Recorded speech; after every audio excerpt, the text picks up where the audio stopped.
So, welcome back. The continuation of our workshop on paradigm shift. 5 quadrillion parameters, and we will have artificial general intelligence. This is one of these bold assumptions that we just heard in the talk by Moshe Vardi. Somebody, I guess, who is a bit skeptical about that is Tim Crane. I guess you are still skeptical, right? I know you were a couple of years ago. I think you still are. When we contacted Tim, we suggested to him to have this session, and we asked him about the title, "What can philosophy of science tell us?" And Tim said, well, why not just simply what can philosophy tell us? And I think it makes very good sense, because this is a topic that really so much speaks to the heart of what philosophy can do. It so much speaks to what epistemology can do. Epistemology, in all its very different branches, is in fact one of the topics, areas of research that Tim is working on a lot. And I will not try to summarize it for you. We will have his talk. I will just give a few keywords, and I think these keywords are somewhat meaningful with what he is dealing with. If we do this move with these few words from intelligence to knowledge, then to consciousness, and then maybe even on to intentionality, which is also a very classical philosophical topos, especially in the branch called phenomenology. That is always a bit mysterious to non-philosophers. I think this is also a topic that you're very interested in, intentionality. But I think this shift, knowledge, consciousness, intentionality, already opens a vast space of what you are doing and what you will be presenting to us today. Tim Crane is a professor of philosophy at Central European University here in Vienna. Not only is he a professor there, he's also pro-rector of this institution, which adds a bit of extra responsibility to you. But also very important to mention is that Tim Crane is the director of a research cluster, a cluster of excellence that is financed by the FWF. FWF is the National Austrian Funding Agency for Research and Science. And this cluster is entitled Knowledge in Crisis, also a very telling title, and a cluster that, looking at the time it is running, I would say just started, which is not true, it was last year, but it started 2023 and will be running until 2028. So you still have quite some working perspective for that cluster. The respondents, commentators of today will be Erich Prem and Luc Steels. Also, I think we will have their comments in this order, starting with Erich and then continuing with Luc. Erich Prem is a computer scientist, AI expert, philosopher of technology who, among very many other things, he really works on very many things, among other things works on innovation research and also as epistemology, and this is what closely links his work also to that of Tim Crane.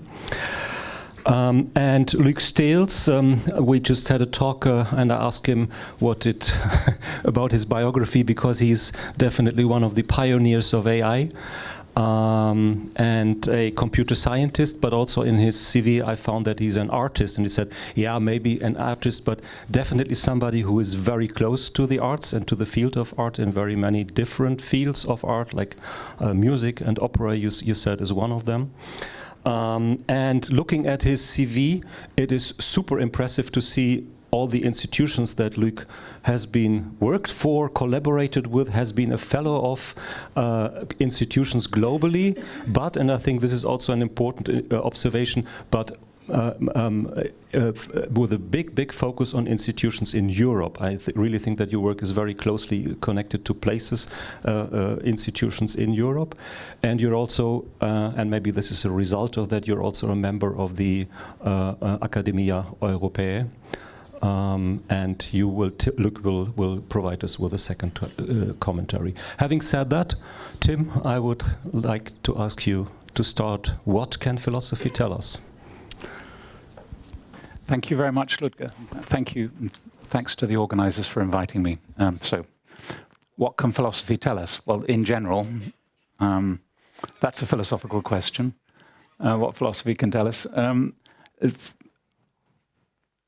The focus I'm going to give on that question is what can philosophy tell us about recent changes in computer science and artificial intelligence. Now, I'm very grateful for the contributions that have been made by our previous speakers, settling the question of whether this is a new paradigm in something like Kuhn's sense. And I think we can say, well, that's not really the situation that we're in, but there are enormous changes which have to be understood.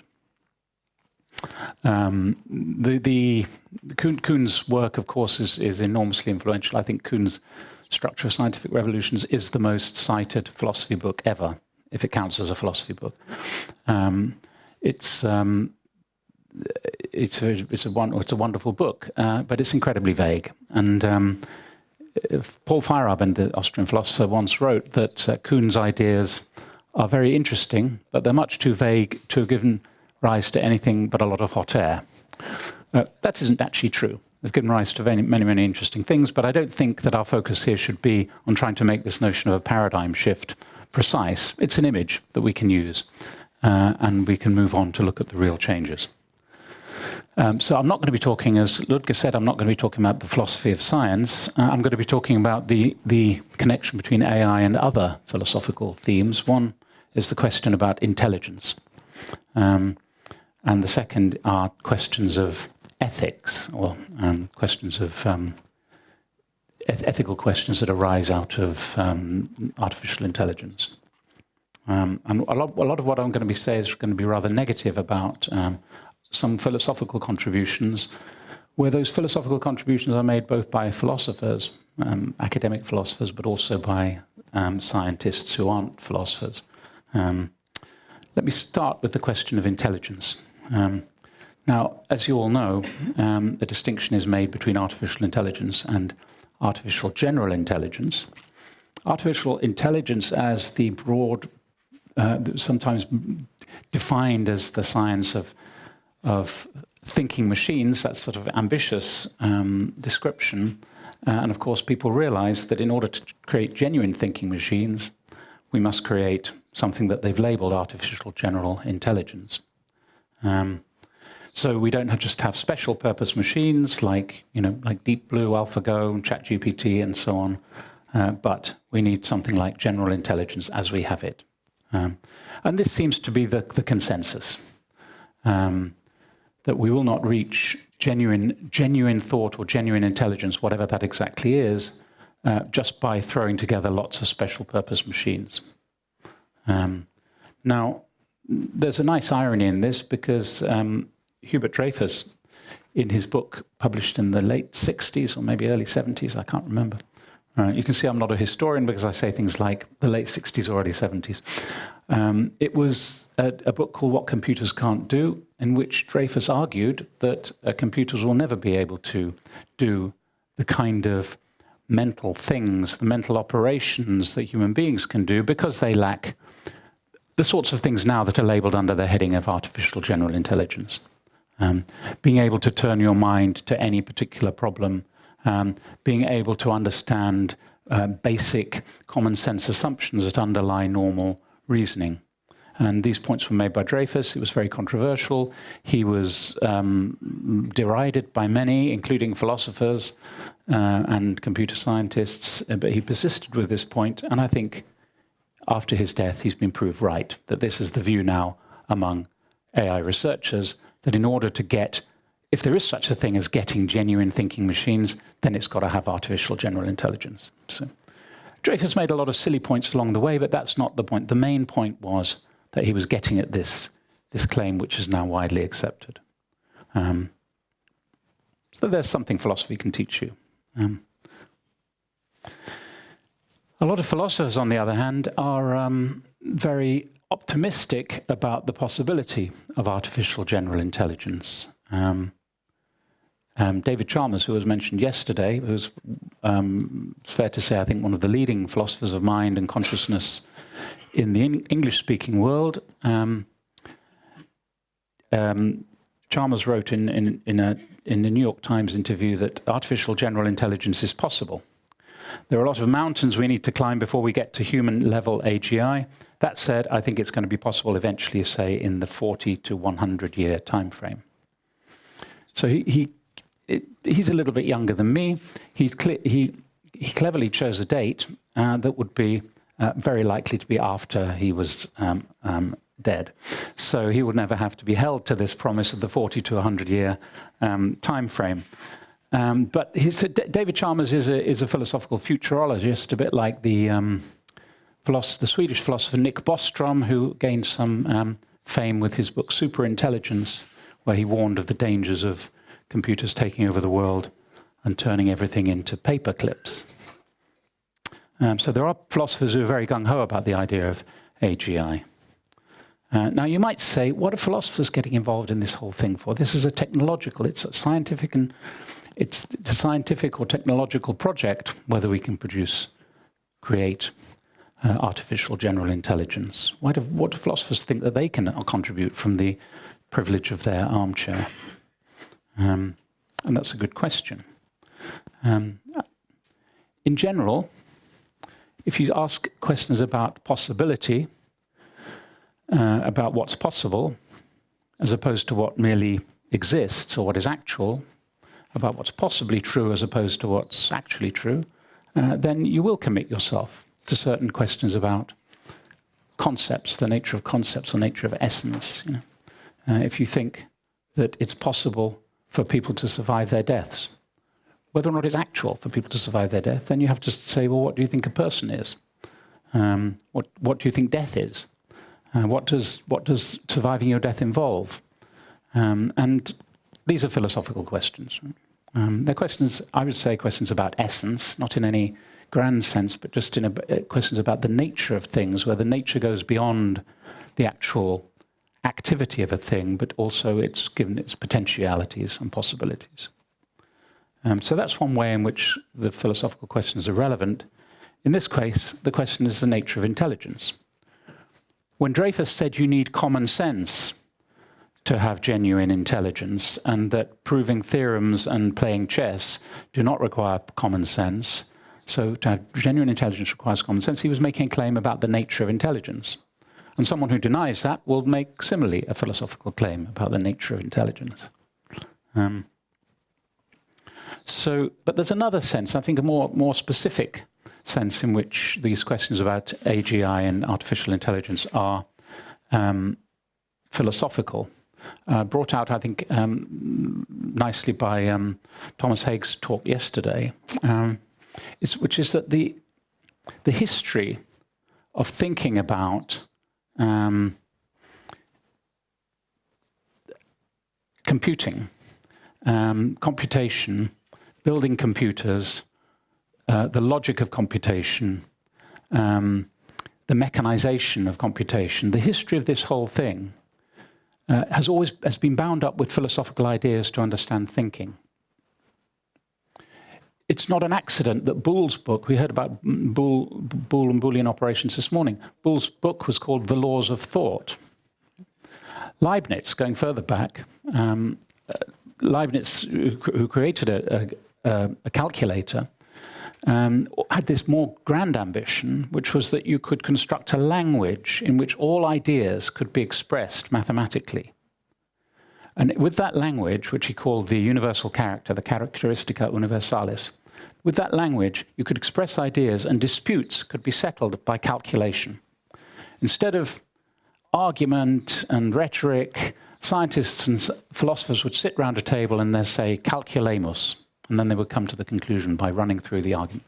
Of course, Leibniz never created this language, but he had this vision of this what we now would call a computational language for consuming ideas.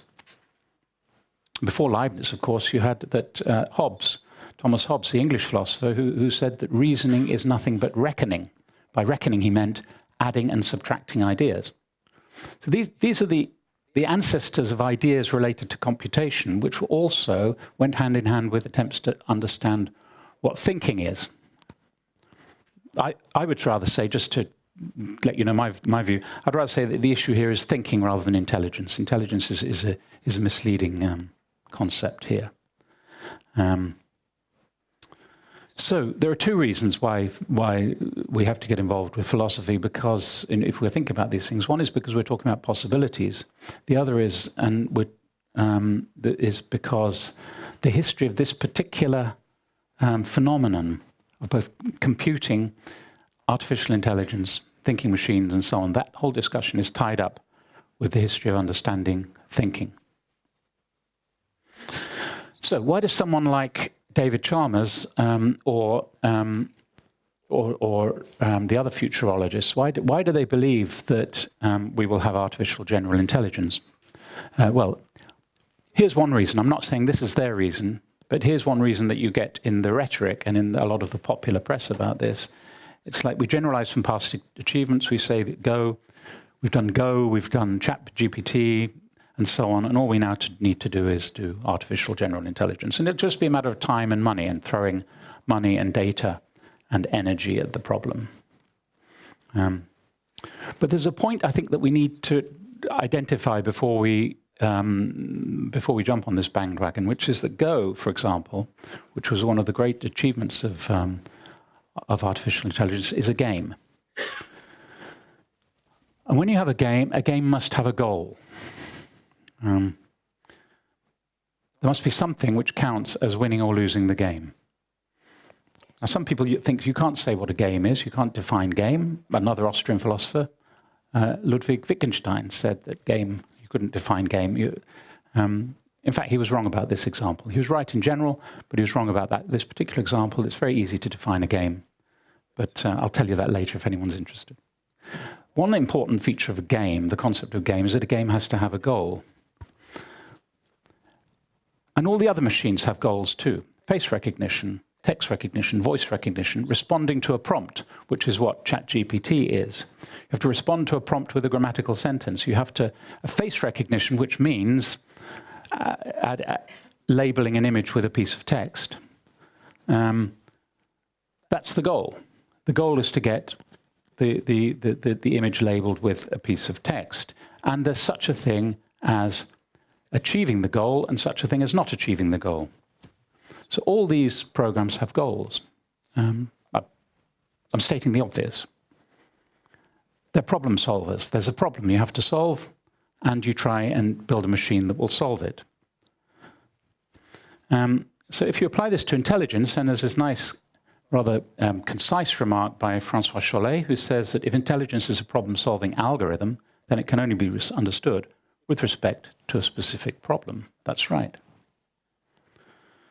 So the goal here is essential to all these things. The goal, or the problem that you're trying to solve. If you're going to write a computer program, you don't just say, oh, I'll just put whatever comes into my head and have a list of operations and see where they end up. You're trying to do something. You're trying to get something. If there is no goal, then there wouldn't be such a thing as successfully or succeeding or failing to achieve it. Right? You can't say whether it's done, whether it's worked or whether it hasn't. And if there isn't such a thing, then there wouldn't be such a thing as training a machine to say whether you've achieved it or telling it when it's failed. So I take these to be basic points about the concept of a goal or a problem that needs to be solved. You have to say what the problem is, then you can say whether the machine has solved it. And that's what all these AI machines are doing. They've got specific problems which they solve. That's what computing is. So to get artificial general intelligence, you have to say what the goal of general intelligence is. And my controversial claim here, I'll throw it out and see whether I'm refuted. Maybe someone will refute me. You know, I'm an empiricist. I'll wait to see if I can be refuted. I think no one in AI has any idea what the goal of general intelligence is. And there's a reason for this. Well, there are two possibilities. One is that it's a very, very difficult and deep question what the goal of general intelligence is. And it needs more empirical investigation and a lot more money. Or maybe it's not a very good question. Maybe general intelligence doesn't have a goal. That's my hunch. My inclination is that general intelligence has no goal. I can't say that I can prove that or establish that at this point. I'd like to give you an example which will point in the direction that I would like to go. Conversations with voice assistants like Alexa or Siri. There's a goal. In these cases, you have a conversation with some machine. Often these conversations will bottom out with, here are some internet pages related to your question. Right? If the goal of conversation were to achieve information, which some people have said that's the point of conversation, right? Then this would be a good way of implementing that goal. The inadequacy of conversations with voice assistants suggests that isn't, actually. When your children try to talk to Siri and try to make jokes or say something or explain something to Siri, and Siri is a very impressive achievement, but it's not a conversation. My view is that there's no goal to conversation. There's no one goal. Conversations have many goals. There's no such thing as the goal of conversation. And that's my analogy with the goal of general intelligence. My broader point is that the notion of intelligence is really very misleading at this point. This was mentioned yesterday, actually. We have all sorts of things that we count as intelligence, which will never be part of any computational project. The idea of emotional intelligence, for example, it's a very important idea, emotional intelligence. That's not a computational task. It's not something that you could give. You could set the goal and see whether the machine meets it or not. Intelligence has misled a lot of this discussion, I feel. And reflecting on the discussion yesterday, I feel obviously I feel my opinion is confirmed, right? But if the people in the 1956 Summer Institute had said that what they were doing was not creating artificial intelligence, but rather automated problem solving, say, then maybe the whole thing wouldn't have had so much hype, and we wouldn't be in the position that we're now speculating about whether large language models are conscious, which is my next point. Question of ethics. This is going to be a shorter point. So talking about the EU has been mentioned, and how to deal with problems that are thrown up by AI and at a policy level has been mentioned. These incredibly difficult questions. They're also very, very difficult because of the way that something like the EU works, and you don't have rapid response to problems, and yet, as was mentioned this morning by Peter, these things are moving so fast. It's very hard for organizations like the EU with their structures to respond. They have commissioned various thinkers and intellectuals to produce papers. One of them is the German philosopher Thomas Metzinger, who, in an interesting paper called Should We Fear AI, which was produced as a piece for the European Parliament, he said this thing. He said, all politicians must understand the difference between artificial intelligence and artificial consciousness. The unintended or even intentional creation of artificial consciousness is highly problematic from an ethical perspective, because it may lead to artificial suffering and a consciously experienced sense of self in autonomous intelligence systems. So when I read that, I thought, who ordered this? Right? Who ordered artificial consciousness? Where did that come from? Who ordered artificial suffering? By the way, by artificial suffering, he doesn't mean they're like artificial grass, stuff that looks like suffering but isn't. He means artificial agents or computers that are actually suffering. Right? It's interesting. So this is a very interesting question. David Chalmers actually says the same thing. Raises the same question in a paper called Are Large Language Models Conscious?, where he said consciousness matters morally. Conscious systems have a moral status. If fish are conscious, it matters how we treat them. They're within the moral circle. If at some point AI systems become conscious, they'll also be within the moral circle, and it will matter how we treat them. More generally, conscious AI will be a step on the path to human-level artificial general intelligence. It will be a major step that we shouldn't take unreflectingly or unknowingly. So my question is, why do people ask these questions? How do we get to this point of asking whether large language models are conscious? Yesterday, Sepp Hochreiter said that the large language models are just databases, and actually he's trying to be provocative, but that's a question. How can a database be conscious? Right? Is that a good question? The question of the extent of the moral circle is of course very important. Should we extend the moral circle, beyond humans and animals to other creatures where we're not sure about their moral status, like oysters or something like this, or insects? What would we say about alien life forms who came here? These stock questions for philosophical introductions to ethics. But why think that it would ever apply to computers? Why would you ever think that you should extend the moral circle to a computer? So I think this is a question that requires not an answer, but a diagnosis. It requires we'd figure out why we got into a position of asking this question. Here's one idea, and this comes from Christoph Koch, who is a distinguished neuroscientist. He says that if you were to build a computer that has the same circuitry as a brain, this computer would also have consciousness associated with it. So suppose you could do that, then if it was conscious, then this would be something that was capable of suffering because it had consciousness. But look at all the assumptions that are built in here. One is that everything that the brain does is computational. Now let me hide that bit. Let's distinguish the idea of making something which is a physical copy of the brain. Supposing you could do that, of course, physically, materially impossible, but kind of in principle possible.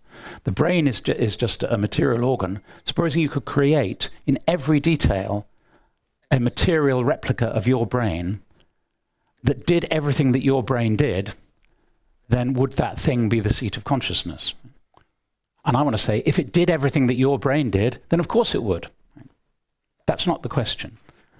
What Koch says is that if you produced a computer that replicated the circuits in the brain, then that thing would also replicate consciousness. So he's assuming there that everything that the brain does or produces is a computation. Right?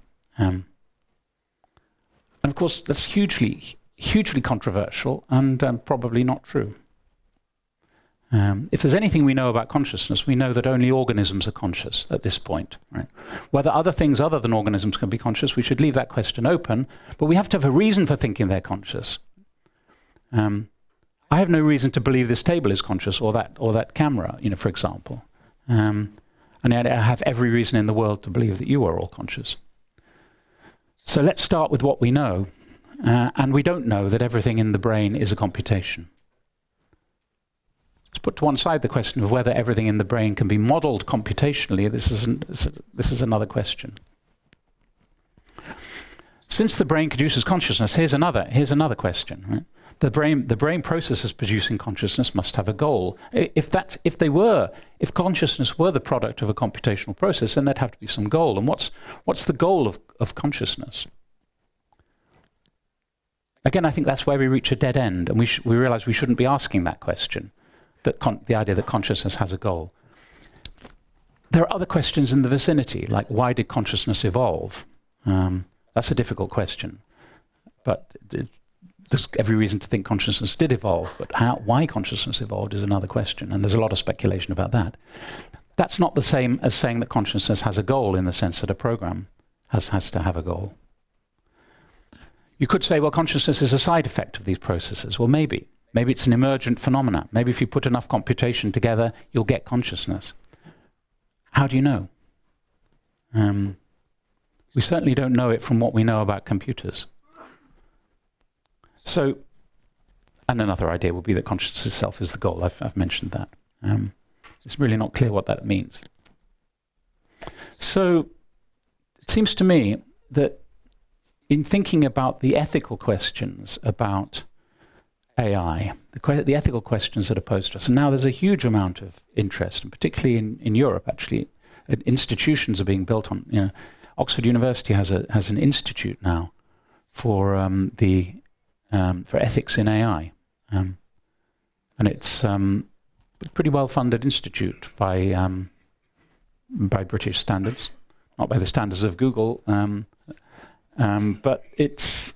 There's an Institute for Ethics in AI. So what are the ethical questions in AI? My view is that what we should do is look at real existing AI, rather like, real existing socialism. Real existing AI is the thing we should be looking at, not fantasy AI. We shouldn't be speculating about about whether large language models are conscious. Or rather, of course we can speculate about that. In philosophy, we speculate about everything. Of course we can speculate, but that is not a pressing issue for AI research. The concrete problems are more serious. They're immediate. One of them is excessive reliance on mechanisms which we know to be epistemically unreliable. Someone mentioned yesterday using ChatGPT as a search engine. That's not what it's designed to do. What it's designed to do is to produce grammatical sentences, and it does that incredibly well, alarmingly well. But and here's a point. When people talk about ChatGPT hallucinating, this is a very misleading word for what ChatGPT does, because hallucination is something, say, in human beings, where your visual system malfunctions. What your visual system is meant to do is to provide information about the visual environment. That's what it's supposed to do. When it doesn't do that, and you hallucinate, then it's failing to do what it was supposed to do. When a ChatGPT hallucinates, as they call it, then it's not failing to do what it was supposed to do. It's still producing sentences which are grammatical. It's not supposed to produce things that are true or correct representations of reality. It's doing perfectly well as what it's designed to do. How to get it then to be a correct representation of reality is a huge question. But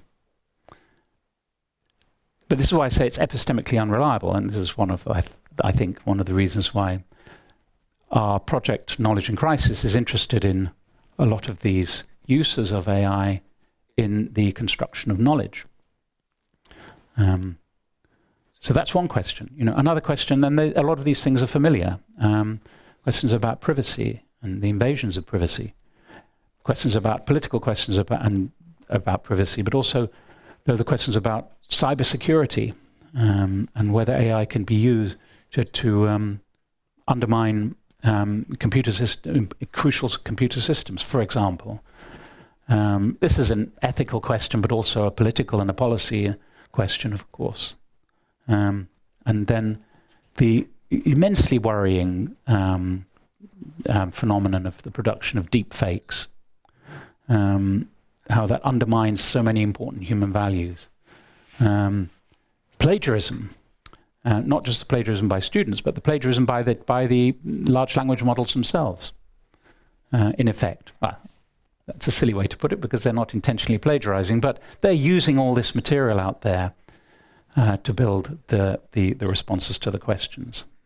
And then, of course, as Moshe mentioned this morning, there's a huge environmental cost of this way of building computers and making them work. So these are the real questions, it seems to me, not questions about whether computers will ever be conscious. So these are my conclusions.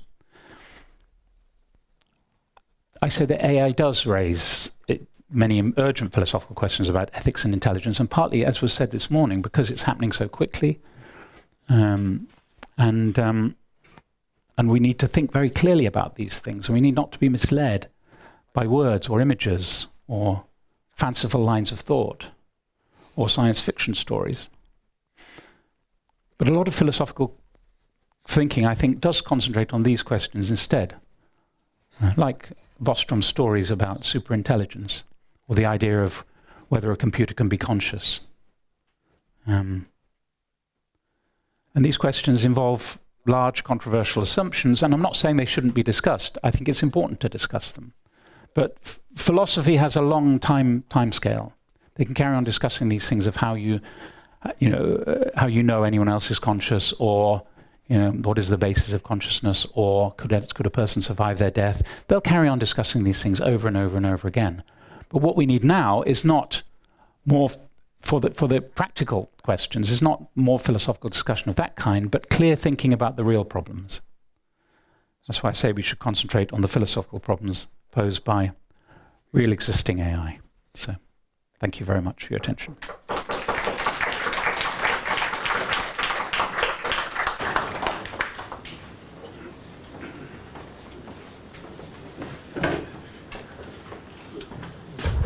So thank you so much, Tim, for this presentation. For the first part of your talk with this outlook on artificial general intelligence. So an intelligence that is not just a special purpose machine like face recognition, text recognition, or responding to prompts, but something uniquely different, and leading to your main question, as I understood it from the first part. What would be the goal for this artificial general intelligence, if any, if there can be any, and what would it be? And the second part then dedicated more to the ethical considerations that you were raising and to the more concrete problems that you put at the very end, instead of speculating about something that we still don't have. We will continue with the comments first. Erich, you will start, please. And you have to be in the center somewhere. My best to be in the center. All right, thanks so much for having me, and of course, Tim, thank you very much. If a respondent is meant to disagree, I'm not sure I can offer that, but I'll try to explore some other aspects. It's a particular pleasure to talk before Luke Stales, who in a sense is responsible for me standing here, because had I not been to Trent to building Lego robots, I had never met Rodney Brooks, would have never made it to MIT, and wouldn't be here in this position. So this is fantastic. First of all, what is a contribution? So we are supposed to talk about the contribution of philosophy to this field, and I think that's not such a clear question, especially for computer science. What philosophy can contribute, and you have made this very clear, are doubts, concerns, eventually concepts, sometimes, such as what is intelligence, what is questions are useless, says Wittgenstein, but how should we specify precisely what intelligence is, what knowledge is, what a simulation is, what intention is, and I think these are concepts that have been studied obviously for hundreds of years, some of them in philosophy. And they have been answered with some precision. So, as you said, I mean, philosophers for hundreds of years have been debating some of these concepts, and it's not that they are delivering results that can be immediately put to use for constructing systems, but at least they have created a wealth of knowledge about where the issues are, what the problems are. So let me just, one example that recently, I mean, is a recurring topic, but has been really discussed since Heraclit, the trolley problem, which I'm not going to explain what it is, but it has filled small libraries. So it is probably worth looking into this if you find yourself being an AI researcher dealing with this problem, and at least understand why it's maybe a wrong question to ask. And this is something that you will often get. So that's what the contribution from philosophy is and what you can expect. As concerns the possibilities, I'm a bit more skeptical, because as you know, I also work in the philosophy department. It's the philosophy of technology, but still I'm kind of the engineer there. And then I always have to explain to my philosopher friends that they are sometimes much more optimistic about, as you also pointed out, what engineering can do. And I'm usually the skeptic. Then I tell them why this isn't possible and why robots are very unlikely to achieve what they are predicting they will do. And Luke Stales knows what I'm talking about when rubber bands go off and anything to do with robots just doesn't work ever. And so this is really difficult. So philosophers find it sometimes hard to understand where the boundaries of the technology are, where the limits are, what the potentiality really is. And I think this is the interesting knowledge that can come from informatics to philosophy, whereas the other direction, I think, is fairly clear. Okay, and I wanted to answer, the goal of talking about general AI is, of course, selling it. So I think that's very clear to me. I see three major fields of contributions from philosophy to AI in particular. So one is epistemology, as has been alluded to. I mean, epistemology is a very old field of philosophy. It's unsurprising since, basically since Plato, where knowledge is justified through belief, very much the logic view of things, I would argue. But more modern conceptions are perhaps more interesting, where knowledge is regarded a generalized capacity to act, as Adolf and Steyer mentioned, or a model for reality rather than a model of reality. And this is maybe where ChatGPT comes in. It's something that we can use in order to deal with the world.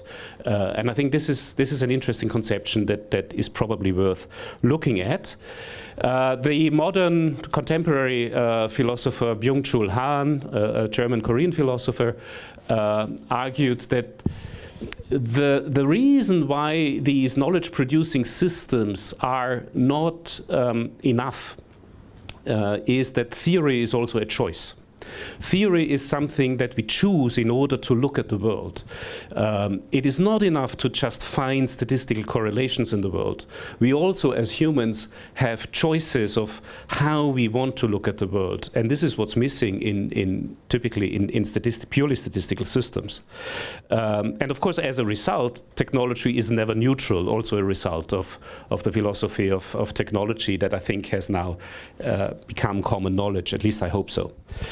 And then, of course, there is the big field of language philosophy of language and philosophy of cognition that you also mentioned, and you mentioned Wittgenstein, and I think, of course, it has been mentioned so many times that it's difficult to repeat it. But this move from early Wittgenstein to late Wittgenstein, which I think is practically reflected in from symbol systems to maybe ChatGPT, when we end up defining the meaning of a word as its function in a sentence. I mean, if you know how ChatGPT works, this is precisely how it works. Huh?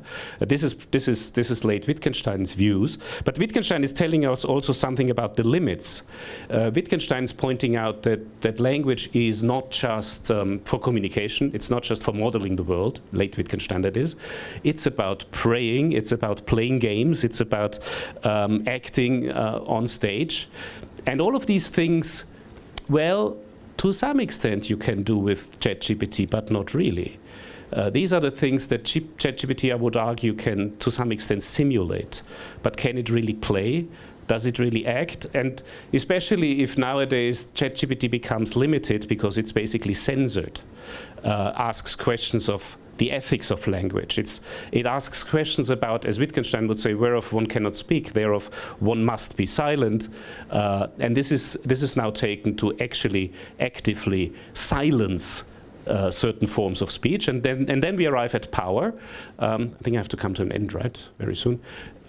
So questions of power that, of course, have played a big role in modern philosophy of technology. So let me just mention Bruno Latour here, who also recently passed away and perhaps died just in a time where I think ChatGPT was out, but he couldn't really comment on it. But I think he would have been really interested in it.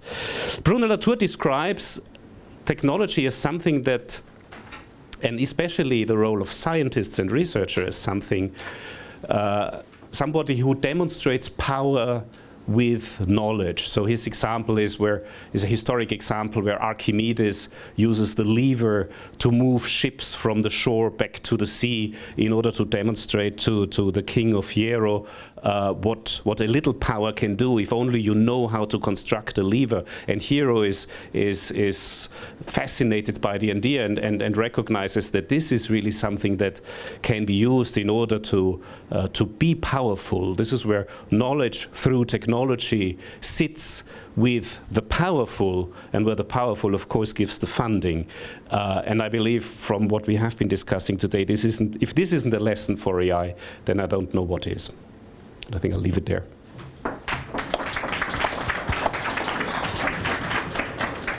Luc Steels.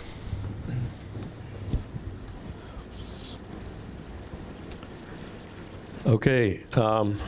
Well, of course, I also want to thank the organizers for this fantastic workshop, and I'm very honored to be here.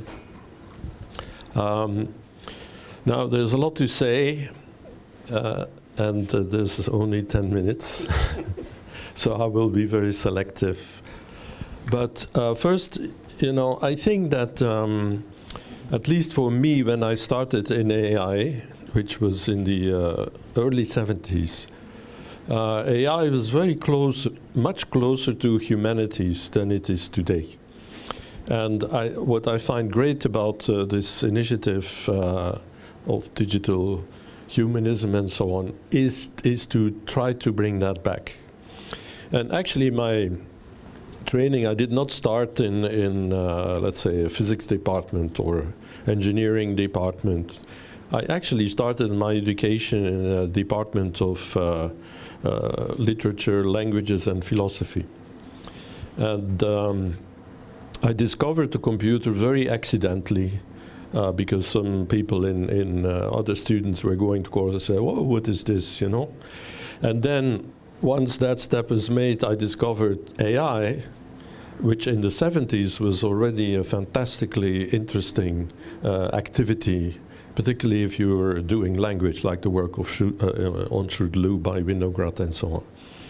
And so I discovered AI, and then, I thought, well, wait a minute. I mean, these people are doing the kinds of topics that I'm interested in. Why I was going into humanities in the first place.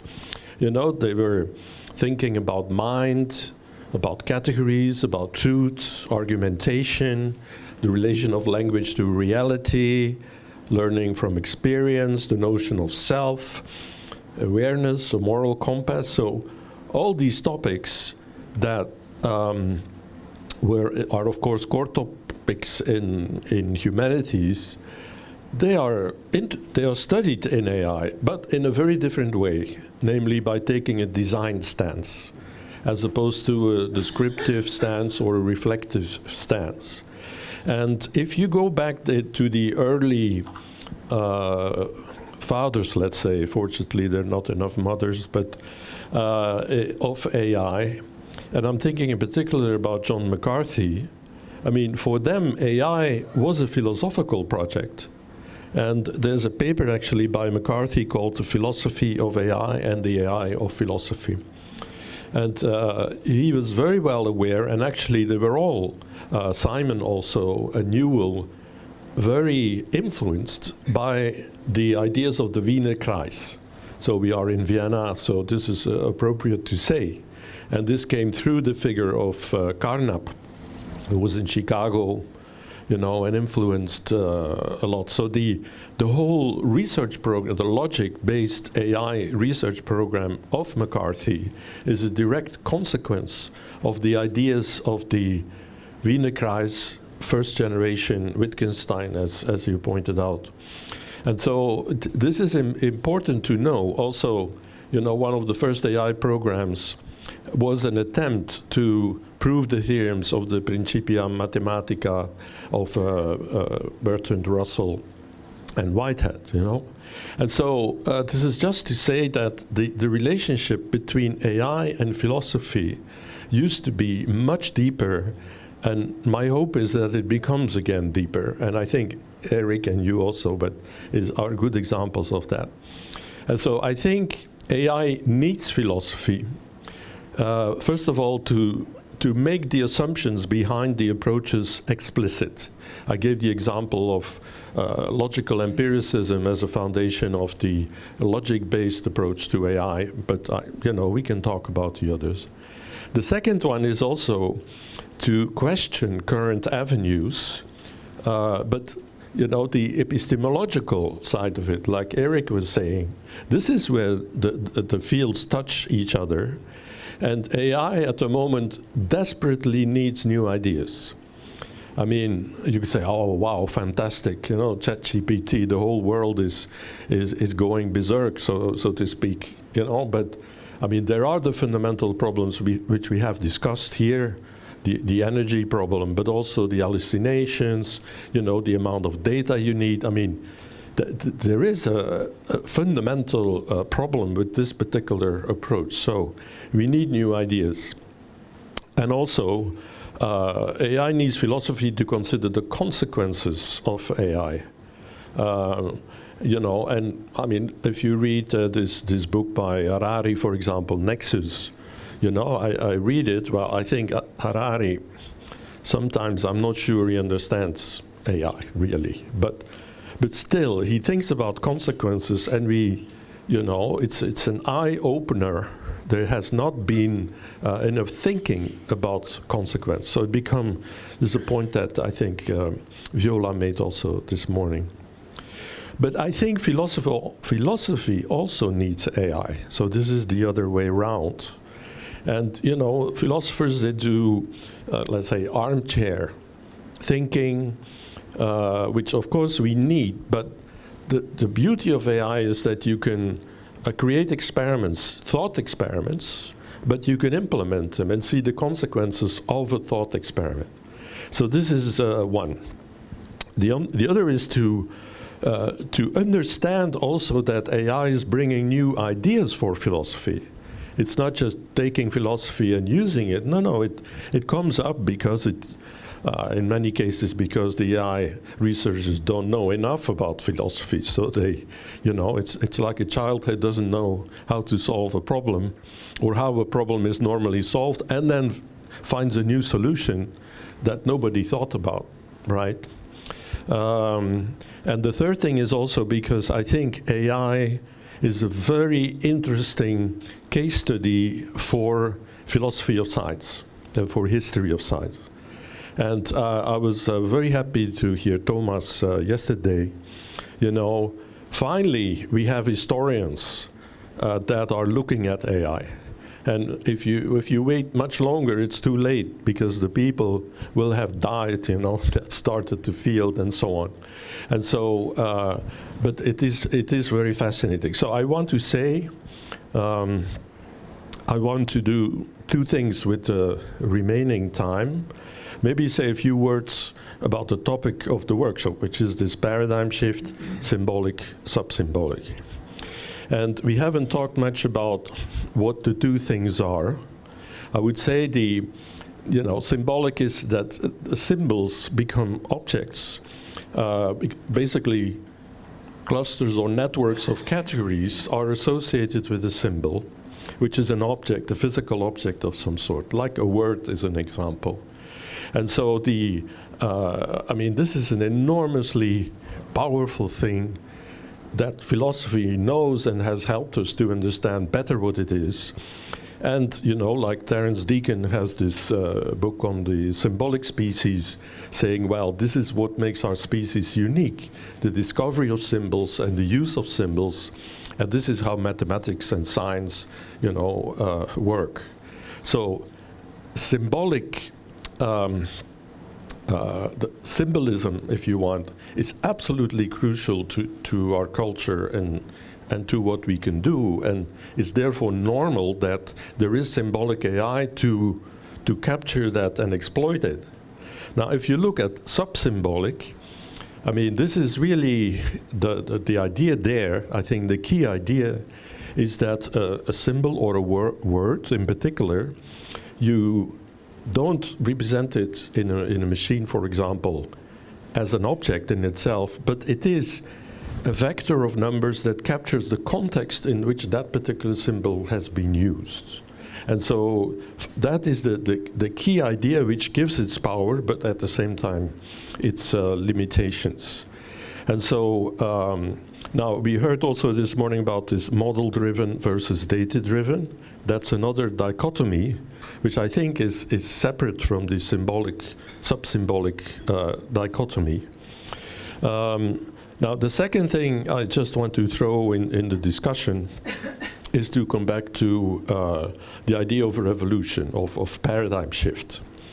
And when I was a student at MIT, one guy walking around there was Thomas Kuhn. And of course, I took his course. And so I read his book, like all of you. So I went to the course thinking I knew what Thomas Kuhn was going to talk about. And then it turned out he didn't talk about, let's say, this sociological view on scientific change. And all the papers that we had to read and all the discussions were about conceptual change. And so the later, just like Wittgenstein had a second phase, Kuhn had a second phase in which he focused on the conceptual change. And I think this, if we think about, has there been a conceptual change recently? Well, then I think there has been a conceptual change, because neural networks also conceptually changed. Before, they were really about pattern recognition and used by everybody in AI actually for that function. But there has been a shift in thinking that this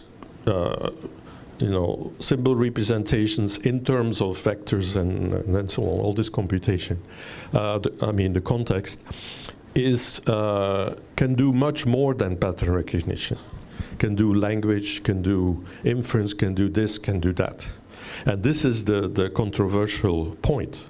But the conceptual shift is really also in changing the idea of what is intelligence, for example. Because before, in the symbolic view, you think about intelligence as, system 2 intelligence, Kahneman system 2, or rational thinking. And so this has been shifted. Or what is learning?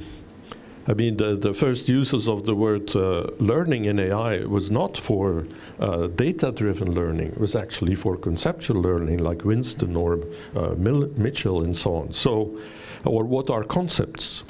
And so I think there is a conceptual shift going on, and it would be really nice to plot that out, to try to figure that out.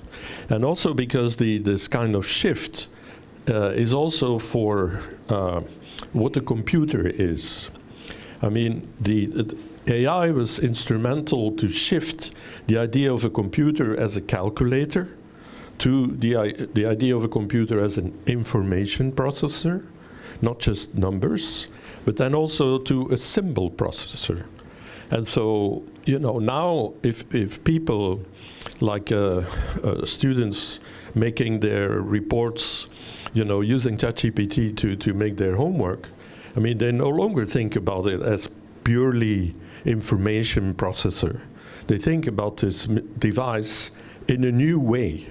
Now, we might say, be careful, because it's not really intelligent, right? But nevertheless, this is how people, the vision of what a computer is shifting. And so, and this is the last thing I'm going to say, this idea of category change or meaning shift, which Kuhn talked about in his later work, is connected very strongly to the idea what Wittgenstein talked about, aspect change. And, in the later Wittgenstein, right? So this is the idea that, how you see things, you see it from one way. Well, he used this image of the duck and the rabbit that can be seen in, I'm sure many of you are familiar with it.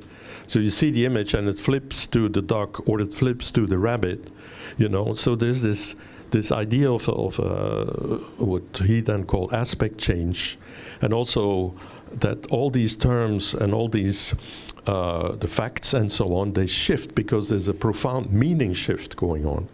And I think actually this is a very important idea from philosophy, which has not enough been worked out or not at all in AI. And in philosophy, there are other philosophers also. I'm thinking about Rorty, for example, who have explored, or Feyerabend, who have explored these ideas of aspect change. And this is potentially a new line actually for machine learning, different from what we are used to today. That means inductive. But this is another kind of learning, is to see the world in a different way. And I think earlier this morning, Moshe talked about cosmology and the fact that ChatGPT would end up with the heliocentric view and would never arrive, at the views that Kepler, for example, came to, but they made a meaning shift, right? They, the sun became, the Earth became a planet before the sun was the planet, and so on. So it's a total shift of meaning, and both of them, they cannot be together. Like you cannot beat the duck and the rabbit together. So this is just, I think, one, and there are many more ideas from philosophy which have been, present in philosophy, which I think could be sources of ideas for going forward with AI. Thank you.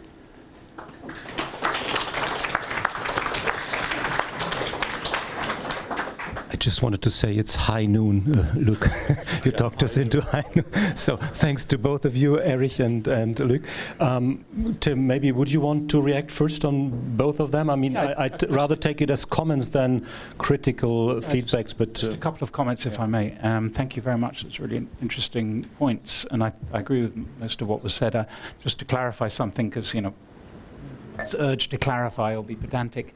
When I say that philosophical questions are about possibilities or essences, I don't mean by that philosophers are the best people about thinking about these possibilities, because if they're ignorant about, say, the technology they're talking about, then they're not going to be the best people. So other thinkers talk about possibilities too. I mean, remember Herbert Simon said in 1968 that within 20 years a machine will be capable of doing anything that a human being could do. He was talking about possibilities, and he was making a claim that, So, but I wouldn't restrict it in any disciplinary way to philosophers being the best at thinking about it, just that these questions are philosophical. The only other thing I would say is that I like the analogy with Wittgenstein, the two Wittgensteins being, there's the world of logic, which is the world of Wittgenstein's early philosophy, and the world of the later philosophy where language was about the use of a symbol. But it's only really an analogy, because the use of the symbol is the use of what he called in a form of life, where organisms interact with each other, doing many, many things. And there's not one thing that language does.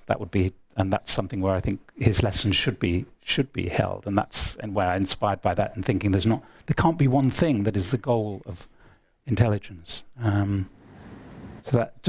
But I like the analogy. And to Luc, I would say that I very much like the idea of AI as a philosophical project. And I just saw on the wall outside that someone was putting forward the claim that TU Wien needs a philosophy department, and I would fully endorse that. In fact, Hannes, this is wonderful. This is a great turn it down immediately. Try again.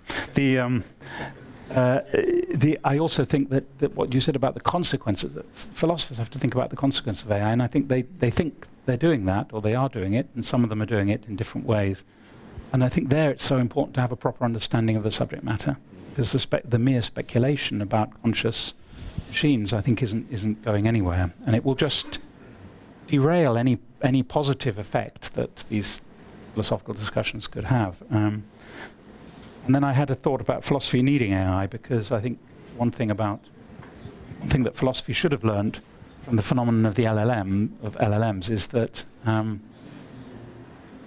it's not true that the only way to get grammatical sentences is by having stored knowledge of rules of grammar. Maybe that's how we do it, but that's not the only way to do it, and that is a huge discovery for people who think about language. So this would be an example that supports your point. So thank you very much. I'm sure there will be very many questions. Viola, you will be first.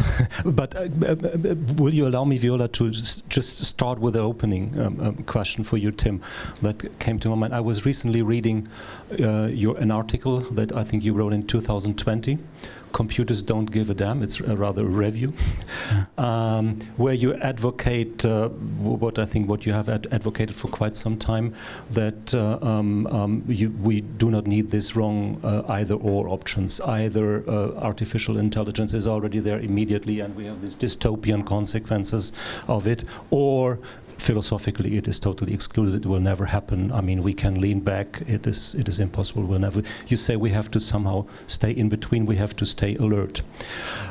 Philosophy very often seems to be so detached, or I mean, from the everydayness. Philosophy thinks this very long terms, and long terms means centuries or thousands of years. Erich was mentioning Plato. Yeah, this is the typical philosophical thing. So my very simple question to you: this article was 2020. Has your point of view somehow changed? And what, I mean, we have seen a revolution, a technological revolution in just these 4 years, right? I mean, what would be needed to shatter or to really change, dramatically change your philosophical point of view of that question? I don't think that it has dramatically changed since 2020, right? What would be needed to change it? So I have a general view, which is that artificial intelligence is a computational project, as it is at the moment. And computation is a thing, and there's certain things that count as computing and certain things that don't. And the new machines compute just as the old ones did, in an obvious sense. If someone could explain and give a clear description of how you could computationally implement the goal of general intelligence, and if someone could say what general intelligence was and how it could possibly be implemented in a computer in the way that and in the way that pattern recognition, face recognition, voice production, and language production have been done so brilliantly, then I'll change my view. But it's a general view about this concept of intelligence, the concept of general intelligence, which people were scrabbling for something to fill the gap. But they saw that the machines weren't doing it, so they said, we need this thing, general intelligence. Now, it's not that I think that you could never build anything that wasn't that was general intelligent. I have you shouldn't have a view on that. If you could build a molecular replica of me, I'm pretty intelligent. I think, generally, I've got common sense. At least I've got common sense. If I've got common sense, then I would have that replica of me would have common sense, I believe. But that's not what AI does. And the other thing I think is important about AI is that AI is not a theory of human thought. Right? AI is not psychology. So if AI wanted to learn, it should learn from theories of human thought rather than speculating about what the goal of general intelligence might be in some abstract computer programs. So Viola, since your first row, I can give you. Thank you. It's a question for you, Tim. You mentioned among the more concrete problems this excessive reliance on mechanisms that are epistemically unreliable. So I'm curious to know more about what you mean exactly, and if you can provide an example, perhaps related to your project, Knowledge in Crisis, to better understand like the way you think the role of philosophers could be in this. Yeah, thank you. I'm not sure about the role of philosophers in this, but I'm thinking about things like the creation of fake bibliographies. I mean, I know that they tinker with these models and and they use more data and things like this, but the fact that it's so easy to create a scientific paper with a bibliography with references that all look perfectly good, but a lot of them are fake. That's the sort of thing I mean. I don't think philosophers can address that question, actually. Except, if someone came along and said, well, how do you know there isn't a paper with this title? And you could go and look it up, right? So that's one thing. I mean, it's a sort of the problem of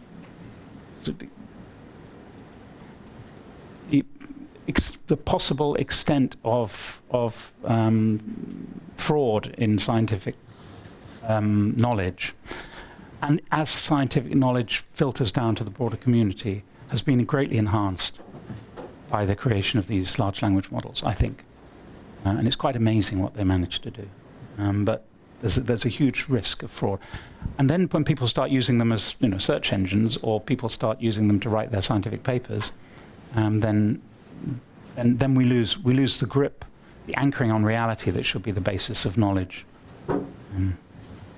That's what I mean. But So many more questions and many more hands I've seen. You have to help me. I'm not intentionally ignoring you. The first one I had was Francesco. Then, yeah, we start with you.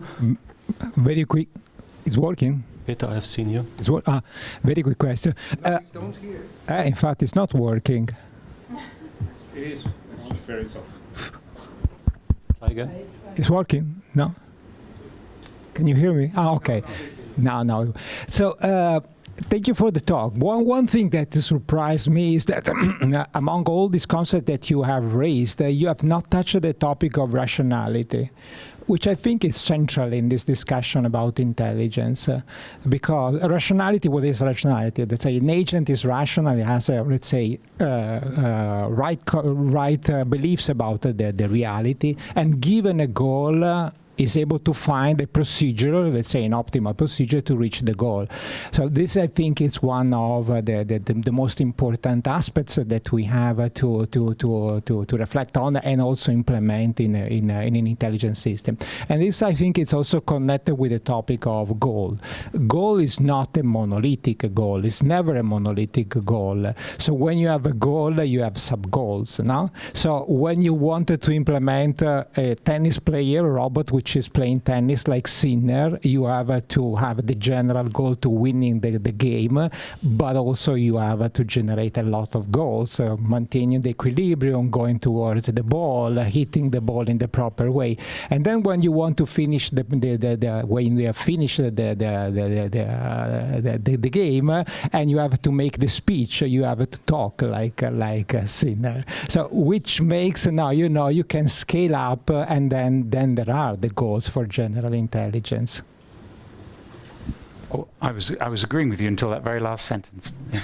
The rationality, of course, yeah, that's very, very important. Yeah, I didn't discuss that, but I mean, I think this is where we really need clear and slow thinking about what rational means. For example, economists have a particular conception of rationality, which is basically self-interest. It's about something like maximizing expected utility. That's their concept of rationality. That is not the concept of rationality that everyone has. So there needs to be a debate about this. To what extent rationality can be computationally implemented is a huge question. Certainly, there are things like inference, and there are and goal-directed behavior.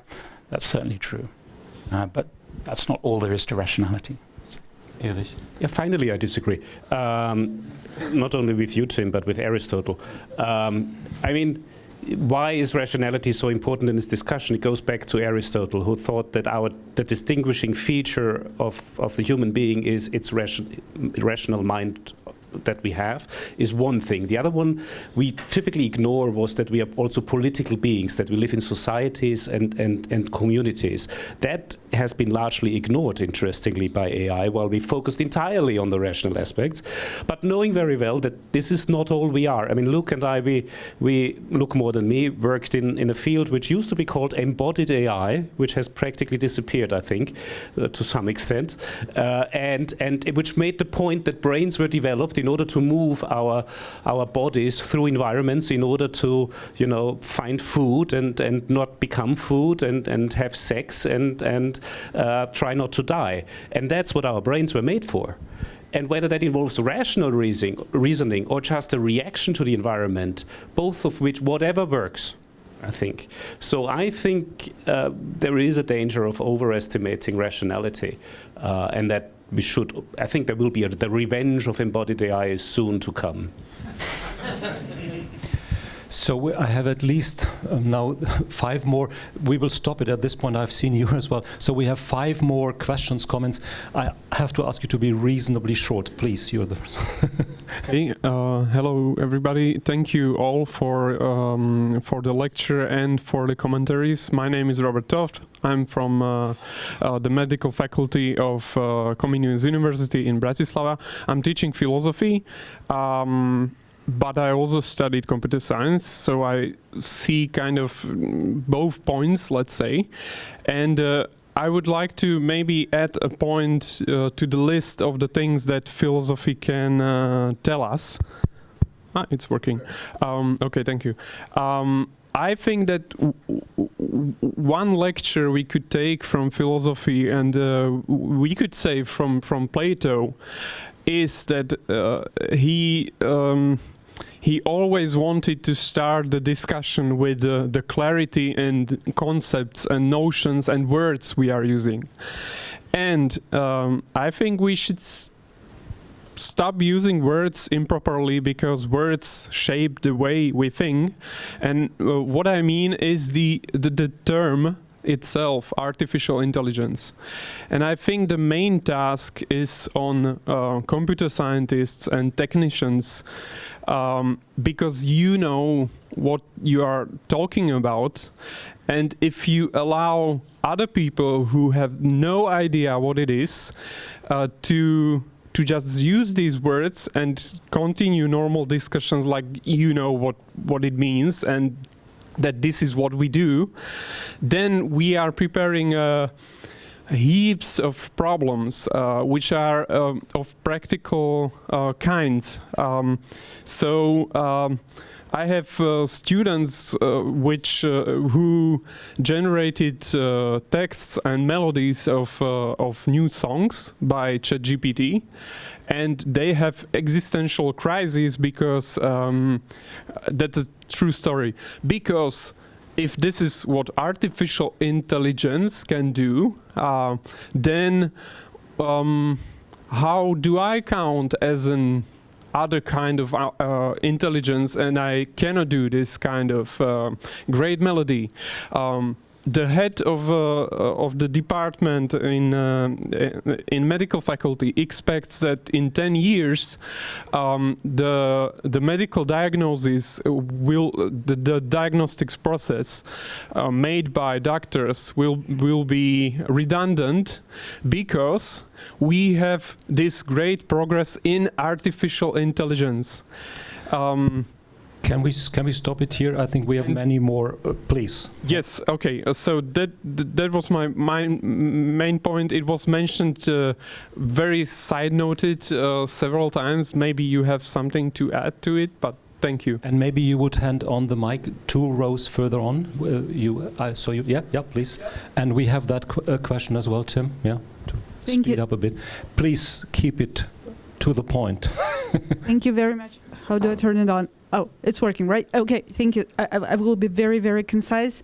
My name is Rusidan Makhachashvili. I hail from Boris Grinchenko University, Ukraine, and I'm a linguist. So this discussion is specifically what I've been doing thinking my entire career. I was thinking, and this is a very brief comment on where to shop for the purpose of artificial intelligence, and maybe within the terms of the theory of communication or vaster theory of information. Because in order for communication, how do we define communication? In order for communication to happen, there has to be a common frame of reference.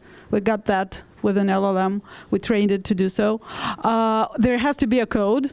Fine, we're using a code, a language, and there has to be there has to be a purpose. So we design a prompt with a purpose, and there has to be an actionable outcome that refers to that is correspondent to that purpose, as in, I ask you to open the window and you don't dance, you open the window. So that communication happens. When the neural network doesn't hallucinate, when the transformer model doesn't hallucinate, it performs according to the actionable purpose. And to that extent, it is a partner in human-like intelligence-driven communication sufficiently enough. But it is I think it is kind of a paradox, like in that joke, when you're talking to God, it's prayer. When God is talking back, it's schizophrenia. So once the transformer model, once ChatGPT is going to talk back to us, originate the prompt to us with purpose, then it's going to be probably a leap to intelligence. That's what I wanted to add. Thank you. Tim?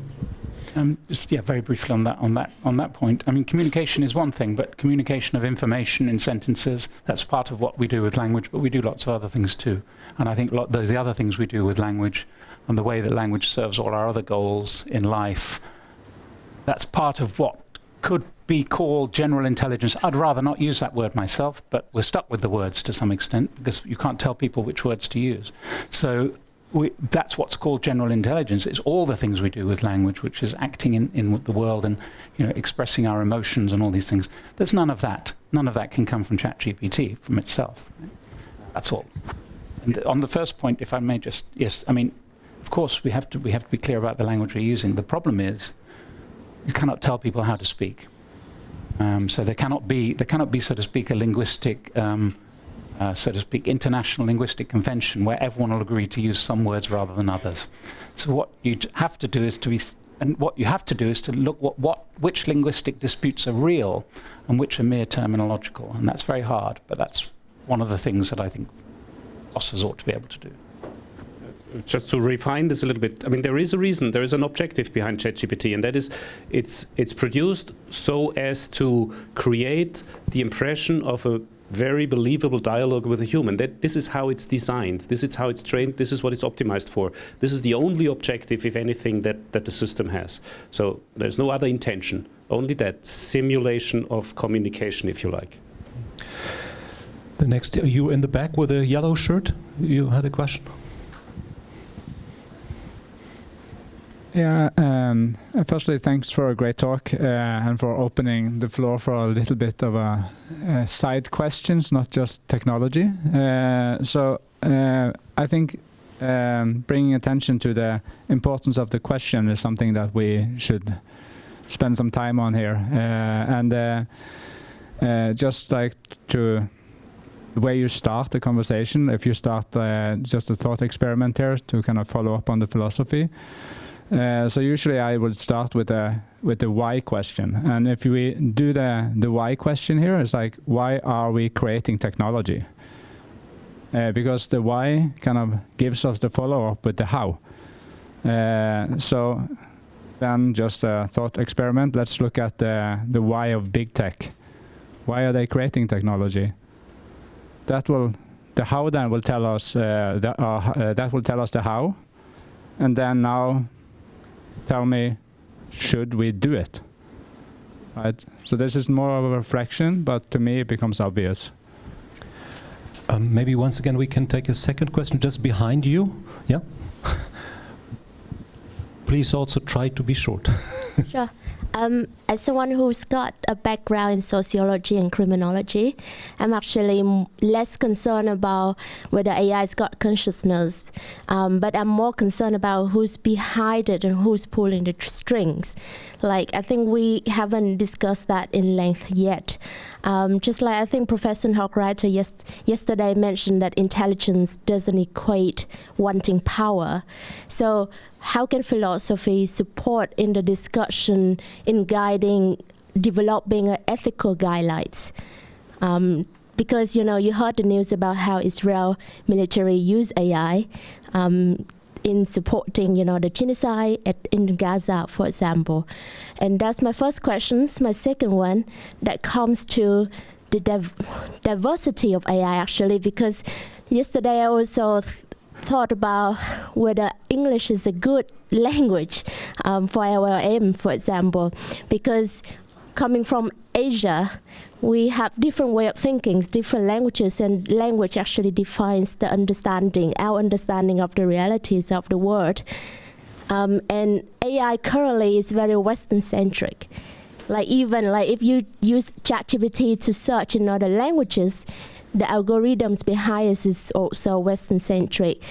So how can we support the diversity of AI? Like imagine, the AI generated by, say, Asians or Africans that would have a different realities and shape. So that's my 2 cents. Yeah, thank you. Thank you, Tim. Thank you very much. Well, there's a lot of questions you're raising about. Question of diversity. It's very interesting question how different ways of thinking, different conceptual structures are embodied in different languages. So it would be interesting to see how well machine translation works from the point of Google Translate or something works from the point of view of languages with if they have very different conceptual structures. That's an empirical question that I don't know so much about.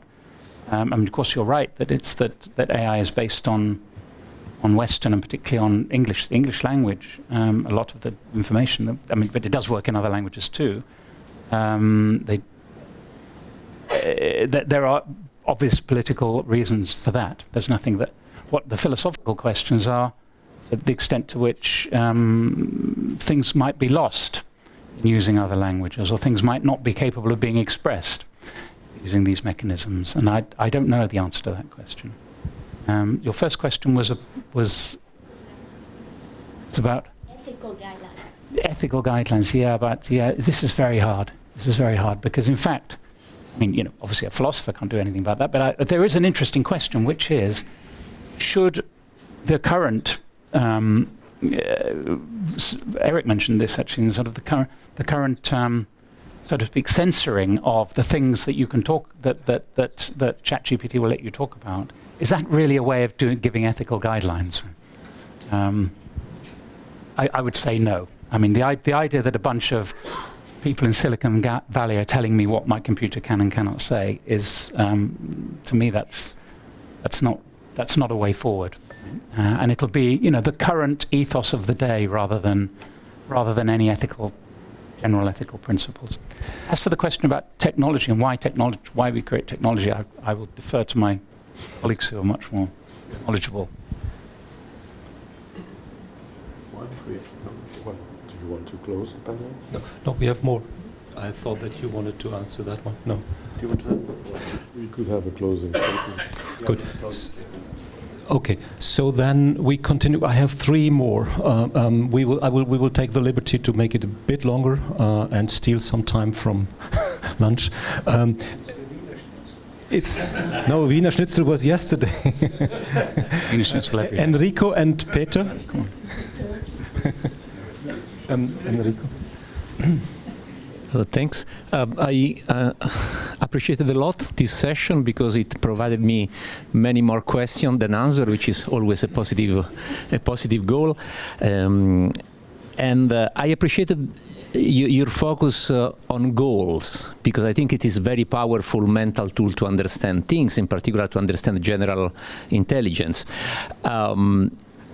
And an issue that has come out many times today and also yesterday is the fact that when we speak about general intelligence, we speak about general human intelligence. But human intelligence is strictly intertwined with our physical body.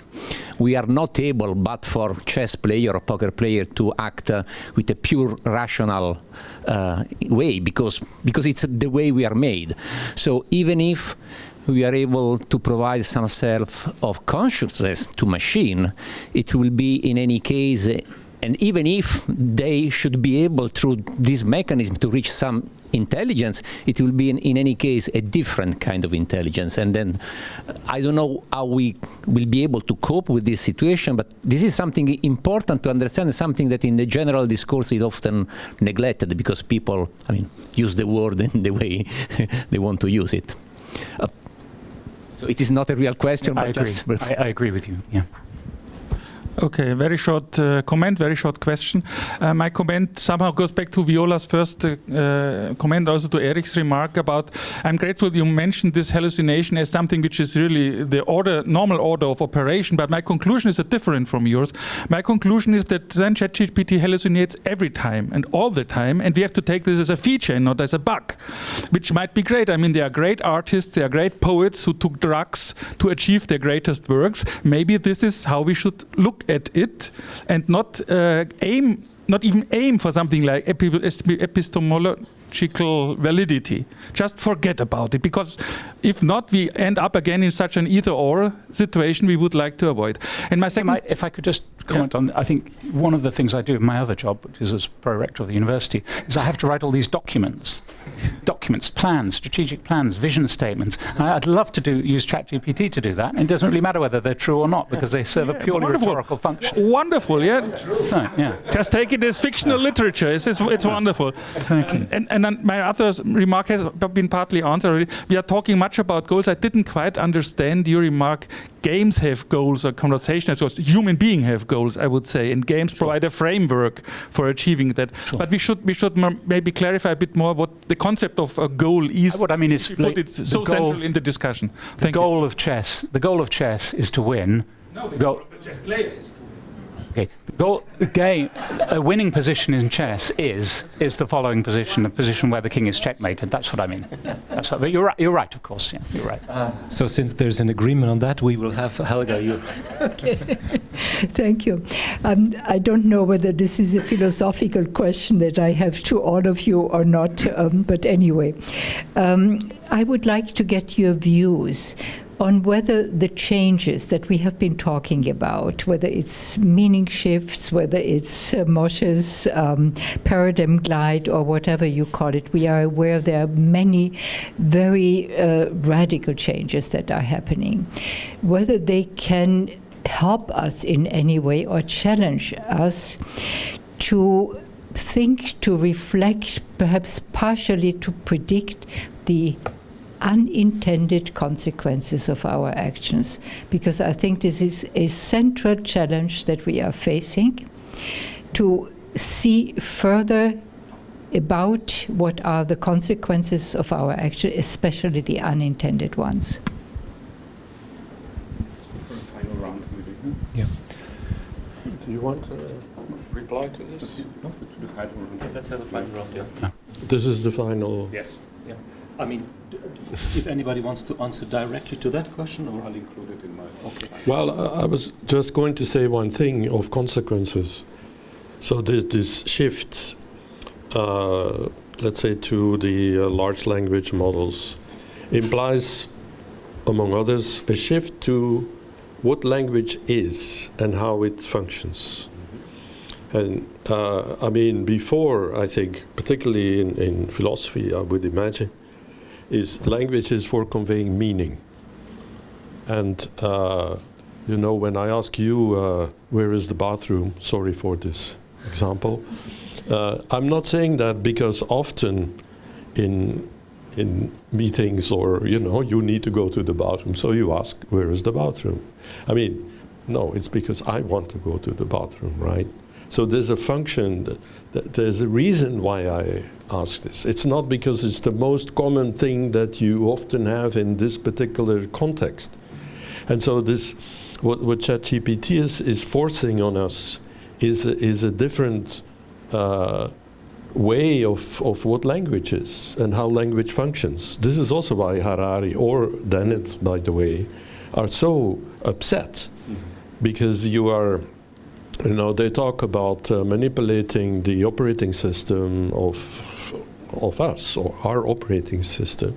So this is an example of a consequence. And also how students then, when they use ChatGPT, or when they use language, no longer to think, or to help them think, or to make things more concrete, but, you know, just to get the text out and, okay, I passed the mark. So, well, this was just immediately. Maybe I can do a closing and then we... Huh? Yeah, I just, as a closing statement, I wanted to come back to the topic of general AGI, or general intelligence. I mean, if you say AI this or AI that, that's dangerous, because AI is a federation of many different points of view. And indeed, there are some people, including in neural network research, that are, but this is certainly not the view of the whole field or of everybody. In fact, I mean, Newell, Simon, Shaw, and so on, they talked about the general problem solver. And so this was around 1958, you know. But then the big lesson learned in the 60s was you cannot just build a general problem solver, because knowledge, this is Feigenbaum, for example, knowledge is the power, right? There's no powerful search strategy, single strategy, or things like that. And so the availability of knowledge is what gives you power. And so it's always specialized. And in that sense, all of us are specialized in certain areas, But we go to another area, and we cannot solve the problems either, right? And so of course, the mechanisms, underlying mechanisms, are the same, and they are shared. And this was already the case if you build one expert system and you go to the next, you reuse a lot of the software architectures and the mechanism, you reuse them. So there was a kind of generality to it, but it's not that, without doing anything, you would have a problem solver that could do anything. So I think it's a little bit wrong to think that this is really the big thing in AI. Well, for some people, yes, but yeah, I just wanted to qualify that a bit. Yeah, maybe answering to Helga first. I think the changes are massive, and I think they're obviously massive. So they're massive in society, and they will be massive in science, but perhaps for different reasons than what we think currently. In society, the nice thing about AI, which I really like, and about all these discussions about fairness and bias, is that AI is a mirror. It makes things explicit that probably existed in our society for quite a long time. So all the ethical discussions that we are now having in deploying this or that system for this or that purpose with this or that bias, they probably would not have come up so quickly had we not used AI for building such systems. This is really positive. This is technology being a mirror of what we have been doing anyway, in many cases. On the downside, it means we're going to have a lot of discussions, because I think these are usually contextualized in specific applications, in specific situations. This is why I don't believe in AI principlism. Principle is nice, but it doesn't tell you anything about a specific situation and what to do about it. So in this sense, I think this is great, and AI is an excellent mirror. But let us not forget that we're building these models from data of the past. So whenever we have learning systems, it's past data. If I invent a word, let's say decumulare, which means having a very nice break over lunch, you all can now use this word, but it's not going to be present in any vocabulary for ChatGPT. And it's still on us to invent this future and to design it. This is why we need to be so critical.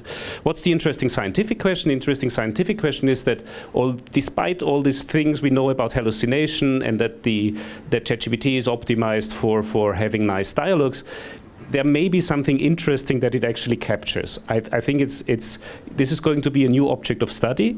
How much intelligence is there in what does it really? It's not just a database. I disagree a little bit with Sepp Hochreiter here. Yes, it's mostly that, but there seems to be maybe a structural thing that language has inherited from how we think and how we interact with the world, will become an object of study in itself. That's hugely fascinating, and actually linguists are beginning to do just that. They are trying to understand.